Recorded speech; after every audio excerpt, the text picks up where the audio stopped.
sejarah siklus Krebs.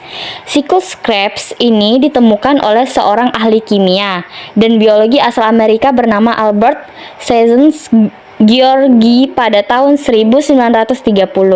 Namun, ketika itu yang ditemukan hanya berupa beberapa komponen dari reaksi siklus Krebs. Kemudian, Albert memperoleh penghargaan Nobel atas penemuannya mengenai asam fumarat, yakni komponen kunci dari siklus Krebs tersebut.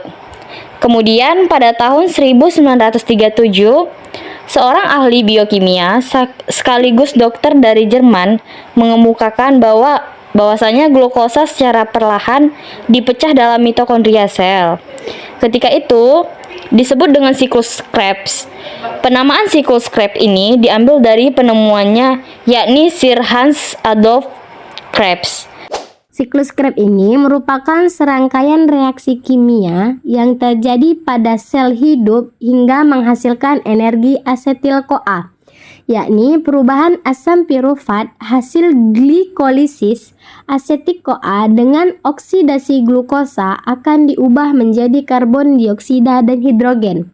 Siklus ini juga disebut dengan siklus asam sitrat, citric acid cycle, tricarboxylic acid cycle, TCA cycle, Krebs cycle, Zen-Georgi-Krebs cycle. Siklus Krebs memiliki beberapa fungsi, di antaranya sebagai penghasil sebagian besar karbon dioksida, sebagai penghasil koenzim terreduksi yang digerakkan rantai pernapasan untuk reproduksi ATP. Siklus Krebs ini terdiri dari 8 tahapan utama, yaitu sitrat, isositrat, alfa-ketoglutarat, suksinil-CoA, suksinat, fumarat, malat, dan oksalosetat. Biar lebih mudah mengingatnya, bisa kita singkat menjadi si iso-alfa-susufumal. Mari langsung saja kita bahas satu persatu tahapannya. Baik, tahapan pertama yaitu asetil koenzim A atau asetil-CoA yang merupakan hasil dari proses dekarboksilasi oksidatif dan memiliki 2 atom karbon akan mengalami kondensasi bersama oksaloasetat yang memiliki 4 atom karbon sehingga akan membentuk ikatan senyawa berkarbon 6 yang disebut dengan sitrat. Pada saat pembentukan sitrat, koenzim A akan dilepaskan. Nah, pada tahapan ini enzim yang berperan adalah sitrat sintase. Selanjutnya, sitrat akan diubah menjadi isositrat yang masih memiliki karbon 6 karena reaksi yang terjadi pada tahap ini hanya isomerasi. Pada tahap ini terjadi proses pelepasan H2O yang disebut dengan dehidrasi dan penerimaan H2O yang disebut dengan hidrasi. Nah, teman-teman, tahap kedua ini dibantu oleh enzim akonitase. Kemudian, isositrat dengan 6 atom karbon akan diubah menjadi alfa-ketoglutarat yang memiliki 5 atom karbon. Pada tahap ini terjadi pelepasan elektron di mana elektron yang dilepaskan ini akan diterima oleh NAD+, sehingga membentuk NADH. Pada tahap ini pula terjadi proses pengurangan 1 atom karbon, di mana nantinya 1 atom karbon ini akan membentuk CO2. Enzim yang berperan pada tahap ini adalah isositrat dehidrogenase. Tahap selanjutnya adalah alfa-ketoglutarat akan diubah menjadi suksinil koenzim A yang memiliki 4 atom karbon. Nah, pada tahap ini juga terjadi pengurangan 1 atom karbon dan pelepasan elektron, sehingga akan membentuk CO2 dan NADH. Selain itu, terjadi penambahan koenzim A yang masuk pada reaksi ini,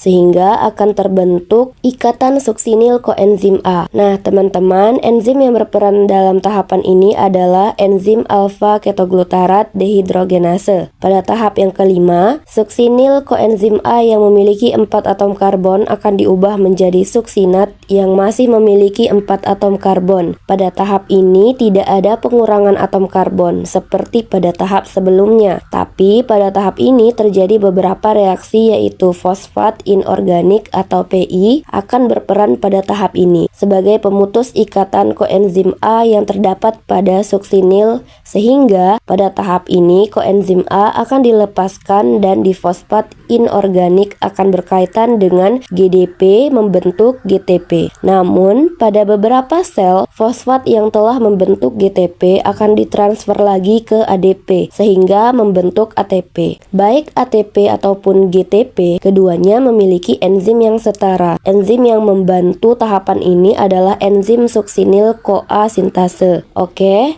Tahapan yang keenam yaitu suksinat yang memiliki 4 atom karbon akan diubah menjadi fumarat yang memiliki 4 atom karbon pula. Nah teman-teman, pada tahap ini terjadi pelepasan elektron sehingga elektron akan ditangkap oleh FAD membentuk FADH2. Perubahan suksinat menjadi fumarat pada tahap keenam ini dibantu oleh enzim suksinat dehidrogenase. Baiklah, kita lanjut ke tahapan yang ketujuh. Pada tahapan ketujuh ini terjadi pengubahan fumarat menjadi malat. Nah teman-teman, enzim yang berperan pada tahapan ini adalah fumarase. Pada tahap ini terjadi penambahan H2O atau air yang prosesnya dikenal dengan hidrasi. Selanjutnya tahap yang terakhir yaitu tahapan ke-8 di mana malat akan diubah menjadi oksaloasetat kembali. Pada tahap ini pula terjadi pembentukan NADH yang berasal dari NADH+.